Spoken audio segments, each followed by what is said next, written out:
அன்பினிய உலகத்தமிழ் உறவுகள் அனைவருக்கும் வணக்கம். நான் கலைநேசன் அன்னக்குடி. அனைத்தும் அறிவோம் யூடியூப் சேனலுக்காக. அன்பினிய உறவுகளை, நாம் கடந்த காணொளிகளில் சர்க்கரை நோய் வருவதற்கான காரணங்கள் என்னென்ன, எதனால் ஒருவருக்கு சர்க்கரை நோய் வருகிறது, அடுத்தபடியாக சர்க்கரை நோயினுடைய அறிகுறிகள் என்னென்ன, சர்க்கரை நோயினால் ஒருவர் பாதிக்கப்படுகின்ற போது அவருக்கு என்னென்ன அறிகுறிகள் வருகின்றன என்பது பற்றி நாம் பார்த்தோம். இன்றைய தினம் என்னன்னா, சர்க்கரை நோயின் வகைகள் என்னென்ன, எத்தனை வகைகள் சர்க்கரை நோயில் இருக்கிறது. நம் அனைவருக்குமே தெரிந்ததுன்னா சர்க்கரை நோய், அவ்வளோதான், அது மட்டும்தான் தெரியும். அது எத்தனை வகையாக பிரிக்கப்பட்டிருக்கிறது, அவை என்னென்ன என்பது பற்றி நாம் இன்றைய தினம் காணப்போகின்றோம். அதை காண்பதற்கு முன்பாக ஒரு சில சின்ன சின்ன சிறு ஜென் கதைகளை பார்க்கலாமா?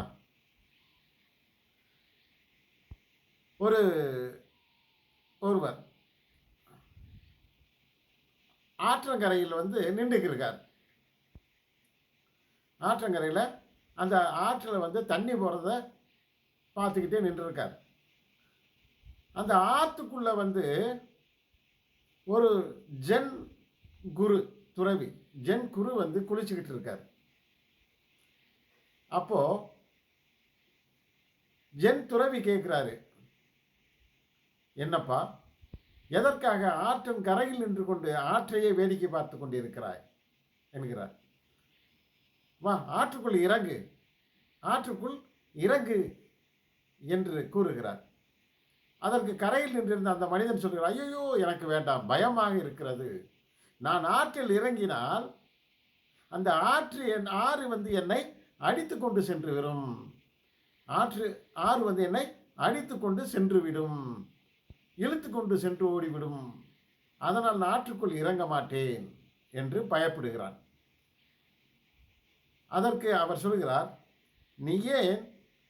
நீ உன்னை தனியாக நினைத்து பார்க்கிறாய், ஆற்றுள் இறங்குகிறது, நீ ஆறாக மாறிவிடு. அதில் இரண்டுல ஒன்றும் இல்லை, நீ ஆற்றுள் இறங்கி நீயே ஆறாகிவிடு. ஆறாகி நீ அதனோடு சேர்ந்து இருக்கின்ற போது நீ இழுத்து செல்லப்படுவதில்லை, நீ இழுத்து செல்லப்பட மாட்டாய். அதனால் நீ என்னைக்குமே இதன் மூலம் என்ன சொல்ல வருகிறார் என்றால், ஒருவர் ஒன்றை பற்றி தெரிந்து கொள்ள வேண்டும் என்றால் வேலையில் இருந்து கொண்டு தெரிந்து கொள்வதும் இயலாத காரியம்.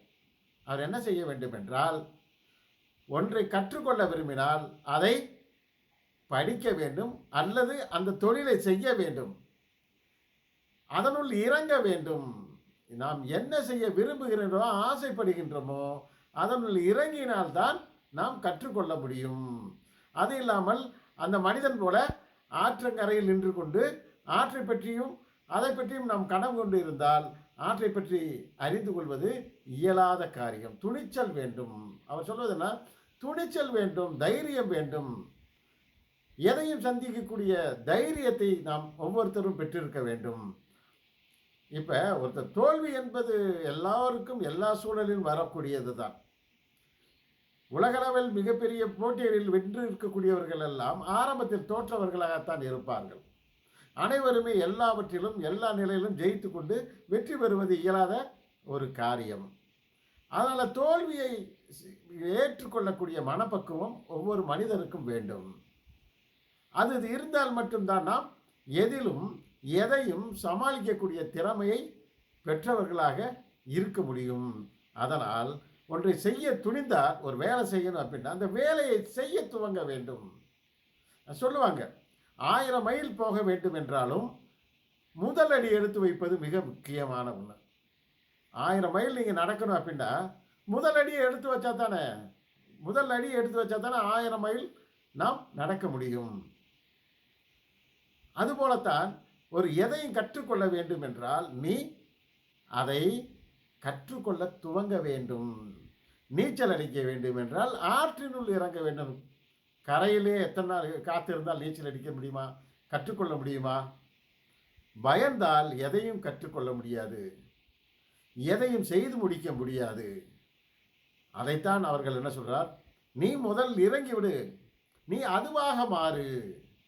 நீ அதுவாக ஆறாக நீ மாறிவிட்டால் உனக்கு பயம் இல்லை. நீயே ஆறாக மாறுகின்ற போது ஆறு எப்படி உன்னை இழுத்து விட முடியும்? உன்னை இழுத்து செல்வதற்கான வாய்ப்பு இருக்கிறதா? இல்லையே.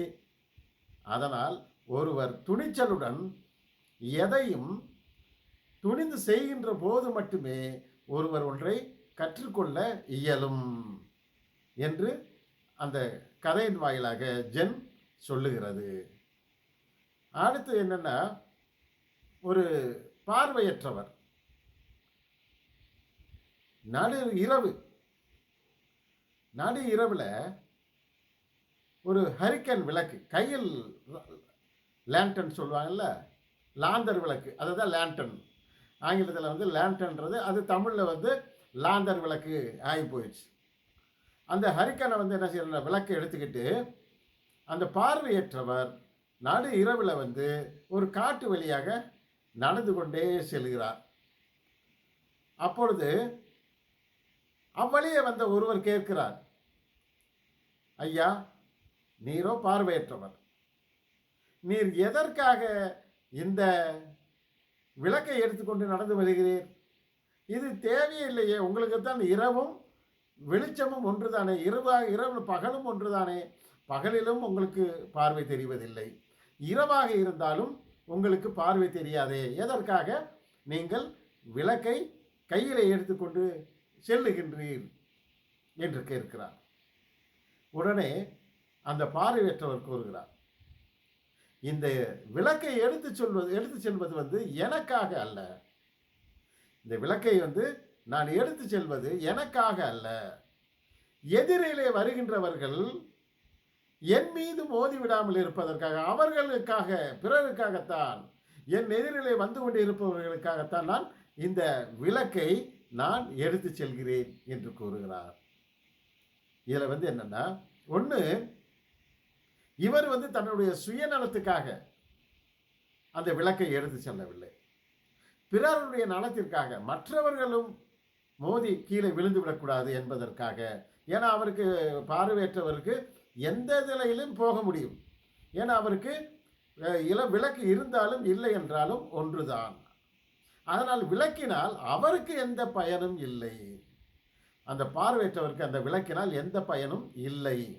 ஆனால் அவர் எதிரில் வருகின்றவர்கள் தன் மீது மோதி கீழே விழுந்து விடக்கூடாது, அடிபட்டு விடக்கூடாது என்பதற்காக என்ன செய்கிறார்னா, இவர் அந்த விளக்கை பிறருக்காக எடுத்து சொல்கிறார், பிறருக்காக எடுத்து செல்லுகின்றார். இதில் இன்னொன்று நம்ம பார்க்கணும். ஒன்று, இவருடைய சுயநலத்துக்காக செய்யலை, பிற நலத்துக்காக செய்கிறார், அது ஒன்று. அடுத்து, இவருக்கும் விளக்குக்கும் மற்றவர்களுக்கும் இடையிலே வந்து ஒரு தொடர்பு இருக்கிறது. இவருடைய விளக்காக இருந்தாலும் பிறருக்காக எடுத்து செல்வது, இவருடைய எண்ணமும் சிந்தனையும் பிறர் மீது இருக்கிறது, பிறர் நலத்தின் மீது இருக்கிறது. இது என்ன சொல்ற, இந்த உலகத்தில் வந்து ஒன்றுக்கு ஒன்று, ஒருத்தருக்கு ஒருத்தர் வந்து இணைப்பு உடையவர்களாக, ஒருத்தருக்கு ஒருத்தர் வந்து தொடர்பு உடையவர்களாக இருக்கின்றனர் என்பதை இந்த கதையின் மூலமாக ஜென் நமக்கு சொல்லுகிறது. அடுத்தபடியாக இன்னொரு கதை, ஒரு ஆற்றங்கரை. ஆற்றங்கரையில் வந்து மூங்கில்கள் நிறைய வளர்த்திருக்கு, ஆற்றங்கரையில் மூங்கில்கள் நிறைய வளர்ந்து இருக்கின்றது. அப்பொழுது ஒரு மூங்கில் காற்றில் அங்கும் இங்குமாக பயங்கரமாக காற்று வீசுது. அந்த காற்றில் என்ன செய்யுது, அந்த மூங்கிலானது அப்படியே ஆடி, அப்படியே அந்த பக்கமும் இந்த பக்கமும் ஒரு அப்படியே அலைவாயுது, ஆடுது, பயங்கர வேகமாக அந்த காற்றுக்கு ஏற்றபடி ஆடிக்கொண்டு இருக்கிறது. அப்பொழுது இது என்னன்னா, பூமியில் போய் பர்ற அளவுக்கு போகுது, பூமியில் போய் அந்த மூங்கிலானது பட்டு திரும்ப மேலே எழும்புது. அப்போது அங்கிருந்து மற்றொரு மரம் கேட்குது, என்ன மூங்கிலே, உனக்கு காற்று என்றால் அவ்வளவு பயமா? ஏன் அதை எதிர்த்து போராட வேண்டியதானே? ஏன் எதற்காக இவ்வளவு அதோடு காற்றோடு நீ போராடி சண்டை போட்டு கொண்டு இருக்கிறாய் அப்படி கேட்கிறது. அப்போது அந்த மூங்கில் சொல்லுகிறது, எனக்கு காற்றோடு பயமும் இல்லை, நான் எதற்கும் எந்த சூழ்நிலையிலும் வாழுகின்ற திறன் பெற்றவன். அந்த மூங்கில் சொல்லுது, எந்த நிலையிலும் நான் எதோடும் வாழுகின்ற திறன் பெற்றவன். நான் எதற்காகனா, நான் ரொம்ப ஃப்ளெக்சிபிளாக, நான் யாரோடும் சேர்ந்து இயைந்து வாழுகின்ற திறன் பெற்றவன். என்னை காற்று அடிக்கின்ற போது நான் கடினமாக என்னை நிறுத்திக்கிறதுக்காக நான் கடினமாக ரொம்ப உறுதியோடு நின்றால் அந்த காற்றானது என்னை வளைத்து ஒடித்தெறிந்துவிடும். அந்த காற்றானது என்னை வளைத்து ஒடித்தெறிந்துவிடும். ஆனால் காற்றோடு சேர்ந்து நான் ஆடுவதனால் காற்றால் என்னை அழிக்க இயலவில்லை, என்னை ஒடிக்க இயலவில்லை, என்னை கீழே சாய்க்க இயலவில்லை. அதனுடைய காரணம், நான் எதனோடும் நான் எதிர் நின்று போராடுபவன் அல்ல, அதனோடு சேர்ந்து இயைந்து வாழுகின்றவன். காற்று ஆட்டுதான் ஆடுவேன், காடு அமைதியாக இருக்கிறதா நான் அமைதியாக இருப்பேன் என்று அந்த மூங்கில் சொல்லுகிறது. இதன் மூலம் என்ன சொல்ல வருகிறார்கள் என்றால், நான் பிடித்த முயலுக்கு 3 கால். ஒரு கதை இருக்கு, நான் பிடிச்ச முயலுக்கு 3 கால்ரா, உலகத்தில் யார் சொன்னாலும் ஏற்றுக்கொள்ள மாட்டேன், நான் சொல்லுவது தான் சரி என்று அனைவரோடும் வாதாடுவதை விட்டுவிட்டு நாம் அனைவருடைய கருத்துக்களோடும் ஒற்றுப்போக வேண்டியதில்லை. ஆனால் யாரோடும் வாதாடாமல் விலகி செல்வது மிகச்சிறந்தது ஆகும்.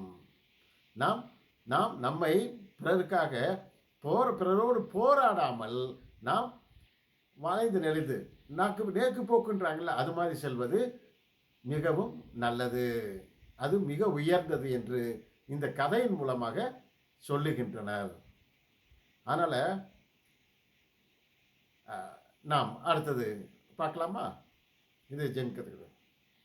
அடுத்து சர்க்கரை நோயை நம்ம என்ன சொல்கிறோம்னா, ஒன்று, அதிகமான சர்க்கரை சிறுநீரிலும் இரத்தத்திலும் இருப்பதால் நாம் இதனை சர்க்கரை நோய் என்று வழங்குகின்றோம், பேரிட்டு அழைக்கின்றோம்.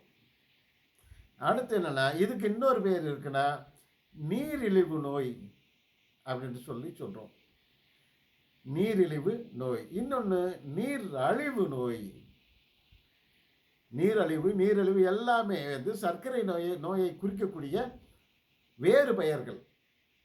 ஏன் அப்படி சொல்கிறாங்க அப்படின்னா, நமது உடம்புல சர்க்கரையினுடைய அளவு அதிகரிக்கின்ற போது என்ன செய்யுதுன்னா, நமக்கு அதிக அளவு தாகம் எடுக்கின்றது, தாகமும் பசியும் வருகின்றது. அந்த அதிக அளவு தாகம் வருவதனால் என்னாகும் என்றால், நாம் நிறைய நீர் அருந்துகிறோம். இந்த அதிகமாக நீர் அருந்துகின்ற போது அதை வெளியேற்றணும் இல்லையா, அது கழிவாக என்ன சொன்னால் சிறுநீர் வழியாக வெளியேறுகிறது. அப்பொழுது என்னன்னா, நாம் குடித்த அளவை விட அதிக அளவு சிறுநீர் கழிக்க வேண்டிய சூழ்நிலை ஏற்படுகின்றது. அதனால் இந்த நம் உடலில் இருக்கக்கூடிய நீரெல்லாம் வெளியேறுவதனால் நீரிழிவு அல்லது நீரழிவு நோய் என்ன சொன்ன நீரழிவு நோய் என்று இதனை அழைக்கின்றனர். சரியா? சரி, இந்த சர்க்கரை நோய் பல வகைகளாக பிரிக்கப்பட்டிருக்கிறது. நாம் அதனை ஒவ்வொன்றாக பார்க்கலாம். அது ஆங்கிலத்தில் மட்டும்தான் இருக்குது, தமிழில் அதுக்கு பெயர் இல்லை. அதுக்கு என்ன சர்க்கரை நோய், அதாவது டைப் 1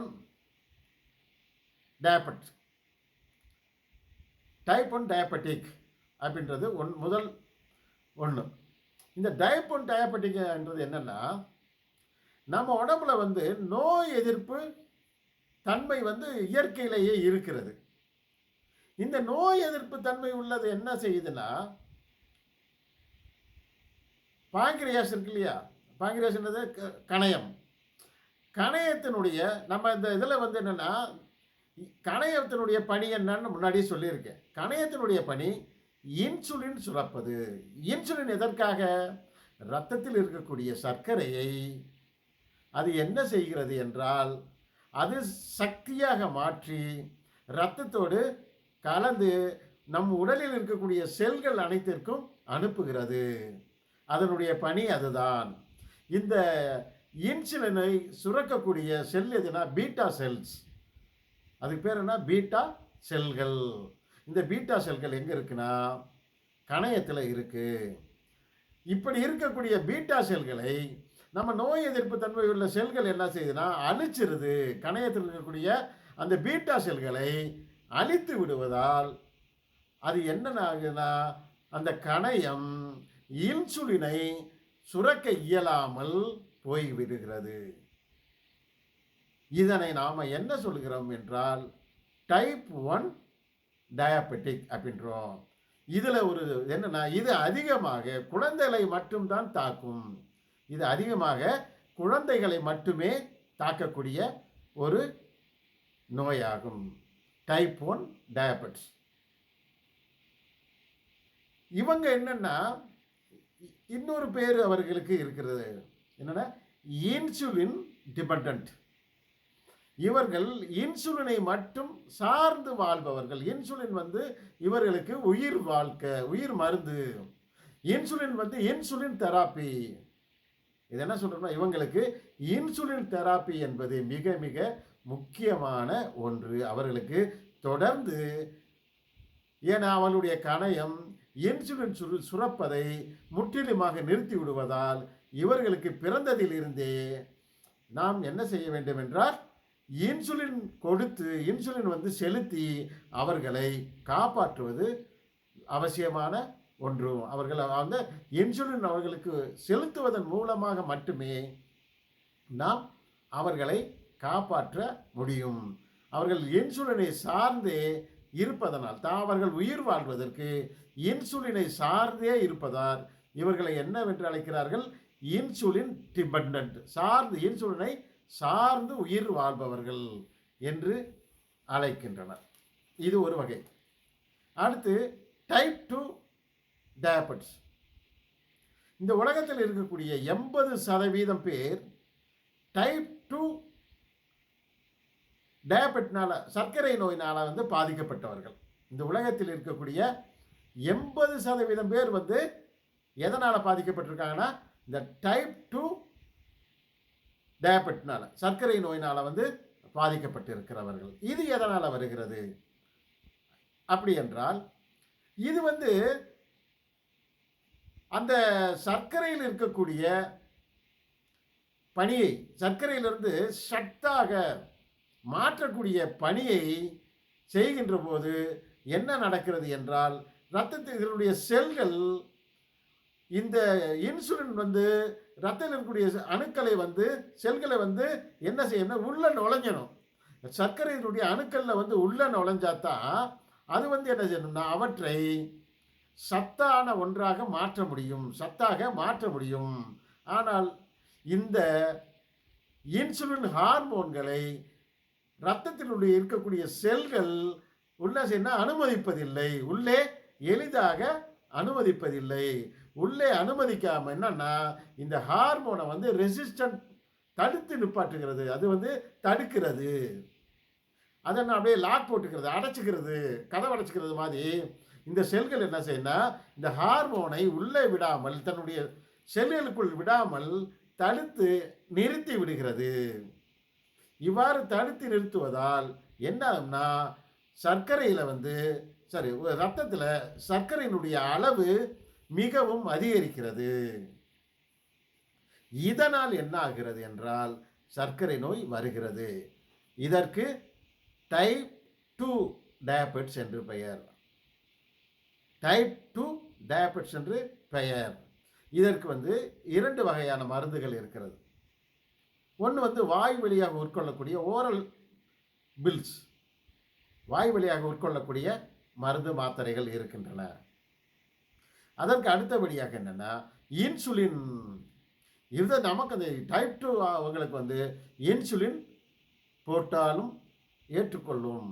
இல்லைன்னா ரெண்டும் கூட கலந்து ரொம்ப நாளடைவில் என்ன ஆகும்னா இன்சுலின் போடுவதனாலும் பயனற்ற போகிறது.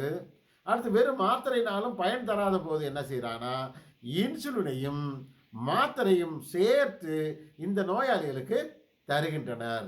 எதுக்காக என்ன, அவர்கள் சர்க்கரை கட்டுப்பாட்டுக்கு கொண்டு வருவதற்காக இவ்வாறு அவர்கள் செய்கின்றனர், மருத்துவர்கள் செய்கின்றனர். அப்போ முதல்ல டைப் 1 டயபெட்டிஸ், இரண்டாவது டைப் 2 டயபெட்டிஸ். அதுக்கடுத்து என்னன்னா ஜெஸ்டேஷனல் டயபெட்டிஸ். ஜெஸ்டேஷனல் டயபெட்டிஸ்னு ஒன்று இருக்கு. இதை நான் இப்படி சொல்லலாம், கர்ப்பகால நீரிழிவு நோய் அப்படின்னு அழைக்கலாம். கர்ப்பகால நீரிழிவு நோய். பெண்கள் கர்ப்பம் தரிக்கின்ற போது அவர்களுடைய 3வது பிரிவில், 3வது மாதத்தில் இவர்களுக்கு என்ன ஆகும்னா, இந்த கர்ப்பகால நீரிழிவு நோய் வருகிறது. கர்ப்பகால நீரிழிவு நோய் ஏற்படுகிறது, வந்து விடுகிறது. இந்த காலத்தில் அவங்களுக்கு இன்சுலின் தேவைப்படும். ஒரு சிலருக்கு மருந்து மாத்திரையில் கூட அப்போதைக்கு சரியாகும். இது என்ன ஆகும்னா, இவர்களுக்கு குழந்தை பிறந்தவுடன் ஒரு பலருக்கு சரியாகிவிடும். குழந்தை பிறந்தவுடன், ஏன்னா இது தற்காலிகமான நீரிழிவு நோய். இது தற்காலிக நீரிழிவு நோய். அதனால் என்ன ஆகும்னா, குழந்தை பிறந்தவுடன் இந்த ஜெஸ்டேஷனல் டயபெட்டிஸ், இந்த கர்ப்பகால நீரிழிவு நோய் குழந்தை பிறந்தவுடன் பலருக்கு சரியாகிவிடும்.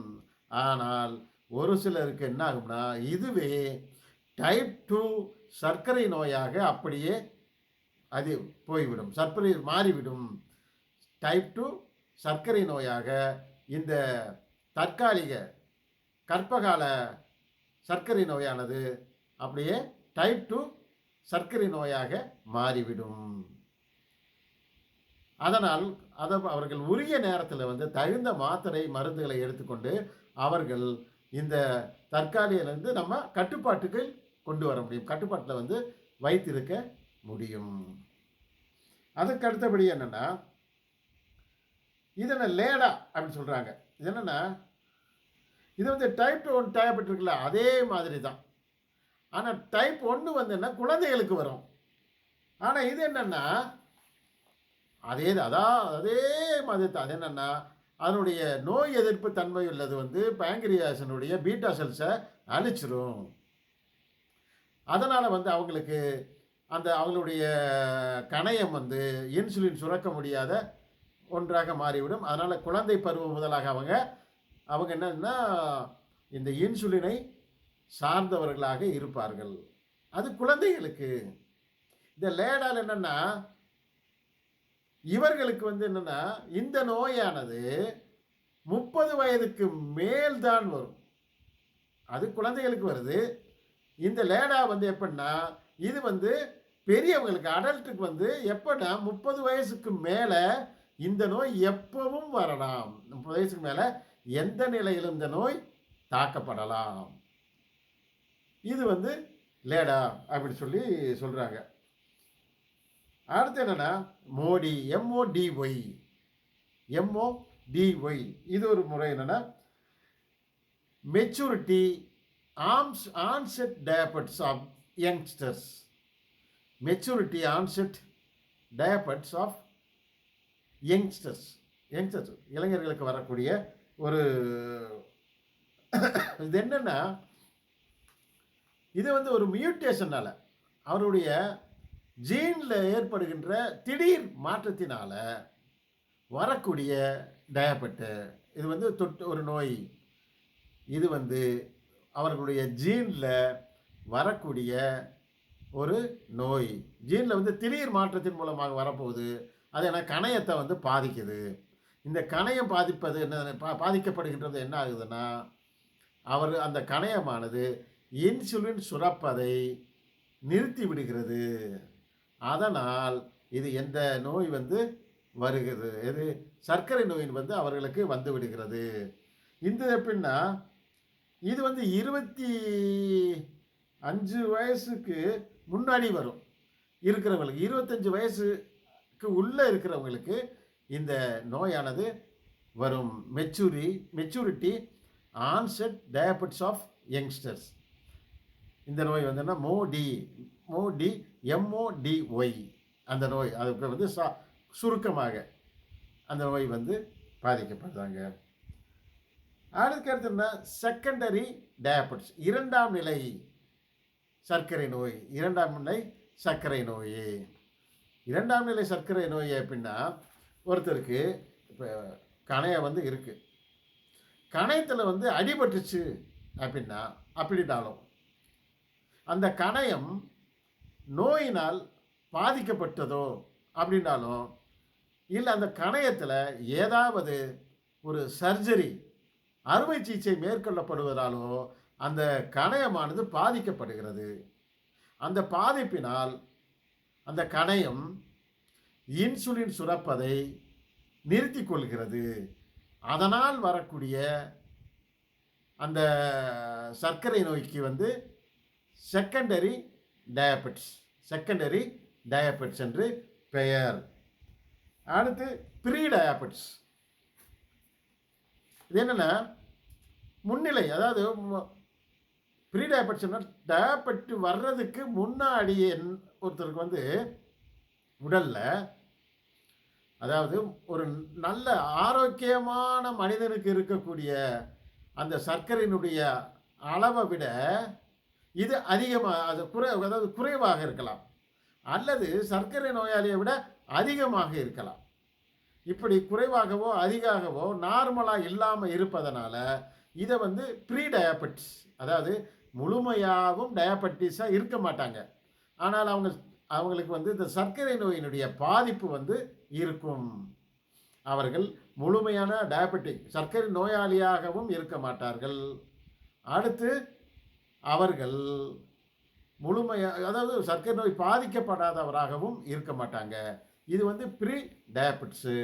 இவங்களுக்கு வந்து இந்த டைப் 1 டைப் 2 இவ்வளோ இருக்கிறவங்களுக்கு என்னென்ன அறிகுறிகள் இருக்கோ அந்த அறிகுறிகள் எல்லாமே இவங்களுக்கு இருக்கும். இந்த ப்ரீ டயபெட்டிக்ஸு இவங்க வந்து தான் என்னென்னா இது அதிகபட்சமாக அந்த எப்படின்னா ஒரு அவசரகதியான வாழ்க்கை வாழ்கிறவங்க, உடல் உழைப்பு இல்லாமல் வாழ்கிறவங்க, அதாவது சரியான உணவு பழக்க வழக்கம் இல்லாதவங்க, அவங்களுக்கு இந்த யங்ஸ்டர்ஸுக்கு இளைஞர்கள் மத்தியில் வந்து இது அதிகமான அளவுக்கு வருவதற்கான வாய்ப்புகள் அதிகமாக இருக்குது.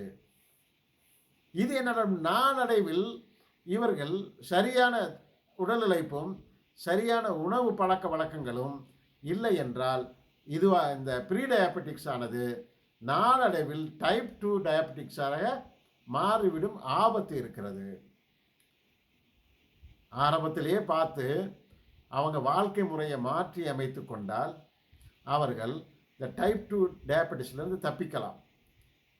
இல்லை அப்படின்னா அவர்கள் நிச்சயமாக சிறிது நாளில் அவர்களுடைய அந்த ப்ரீ டயபெட்டிக்ஸ் என்னும் நிலையானது அவர்கள் டைப் 2 டயபெட்டிக்ஸாக, இரண்டாம் நிலை டைப் 2 டயபெட்டிக்ஸாக, சர்க்கரை நோயாளியாக மாறுவதற்கு மிகவும் அதிகமான வாய்ப்பு இருக்கிறது. அடுத்து என்ன, மோனோஜெனட்டிக் டயபெட்டிஸ். இது எல்லாமே என்னென்னா ஒரு குடும்பத்தில் ஜீனில் ஒரு ஜீனில், மோனோட சிங்கிள், ஒன்றுன்ற அர்த்தம், ஒரு ஜீனில் ஏற்படுகின்ற திடீர் மாற்றத்தினால் அந்த நோயாளியினுடைய உடலில் இருக்கக்கூடிய கணையம் இன்சுலின் சுரப்பதை நிறுத்தி விடுகிறது. இதனால் என்னென்னா ஒரு செல், ஒரு ஜீனில் ஏற்படுகின்ற மாற்றத்தை, திடீர் மாற்றத்தை வந்து சொல்கிறதுக்காக என்னென்னா இது மோனோஜெனட்டிக் டயபெட்டிஸ் என்று அழைக்கின்றனர். அது கிஸ்டிக் ஃபைப்ரோசிஸ் ரிலேட்டடு டயபெட்டிக்ஸ். இது அதே தான். இது என்னென்னா நம்ம சுவாசத்தில் வந்து, அதாவது இது எதனா எப்படி பாதிக்கும் அப்படின்னா அதுக்கு என்னென்னா சிஎஃப்ஆர்டி அப்படின்னு சொல்கிறாங்க, கிஸ்டிக் ஃபைப்ரோசிஸ் ரிலேட்டடு டயபெட்டிஸ். இப்போ இந்த நோயின் வந்து இதுவும் வந்து என்னென்னா ஒருத்தருடைய பெற்றோருக்கு வந்து பெற்றோர் பாதிக்கப்படுகின்ற போது அவருடைய குழந்தைகளுக்கு இந்த நோய் வந்து பரவுகிறது. இவ்வாறு பரவுகின்ற போது எந்தெந்த பாதிப்பு வரும்னா, சுவாசம் இருக்கு இல்லையா, சுவாச உறுப்புகளில் வந்து இந்த பாதிப்பு அதிகமானவில் வரும். அதற்கு அடுத்தபடியாக அந்த நம்ம ஜீரண உறுப்புகள் இருக்கு இல்லையா, டைஜஸ்டிவ் ஆர்கன்ஸ், அந்த ஜீரண உறுப்புகளும் பாதிக்கப்படும். இதனால் என்ன, இவங்களுக்கு அவங்களுடைய பேங்க்ரியஸும் பாதிக்கப்பட்டு அந்த கணையமானது அந்த இன்சுலின் சுரப்பதை நிறுத்தி கொள்கிறது. அடுத்து ஸ்டீராய்டு இன்டியூஸ்டு டயபெட்டிஸ். ஸ்டீராய்டு என்பது ஒரு வகையான மாத்திரை. இந்த மாத்திரைகள் அதிகமான அளவுக்கு எடுத்துக்கிறான்னு வச்சுக்கோங்க. இந்த ஸ்டீராய்டு மாத்திரை வலிக்காக, நோய் தீராத நோய்களை தீர்ப்பதற்காக கொடுக்கப்படுகின்ற, அடுத்து ஒருவருக்கு மனநிலை சரியில்லாத போது அந்த அவருக்கு கொடுக்கப்படுகின்ற மாத்திரை தான் ஸ்டீராய்டு. இந்த ஸ்டீராய்டு மாத்திரை அதிகமான அளவு கொடுக்கப்படுகின்ற போது கணையமானது பாதிக்கப்படுகிறது. இந்த கணையமானது பாதிக்கப்படுவதால் அவர்களுக்கு இன்சுலின் சுரப்பது தடைபடுகிறது. அதனால் இந்த நோய் வருவதனால் என்ன சொல்கிறாங்கன்னா, ஸ்டீராய்டு இன்டியூஸ்டு டயபெட்டிஸ் என்று இதனை அழைக்கின்றனர். அடுத்து இது மாதிரி 10 வகைகள் இருக்குது டயபெட்டிஸில். மொத்தம் 10 வகையான டயபெட்டிஸ் இருக்குது. நாம் நினைக்கிற ஒன்று டயபெட்டிஸ்னால் இது பொதுவானது. ஆனால் அதற்கான காரணங்கள் அதிகம். சரி, நாம் என்ன செய்யலாம்னா, நாளைக்கு இந்த டயபெட்டிக்கை எப்படி நாம் கட்டுப்பாட்டுக்குள் கொண்டு வைத்திருப்பது, கட்டுக்குள் வைத்திருப்பது எப்படி என்று நாளை பார்க்கலாம். ஓகே.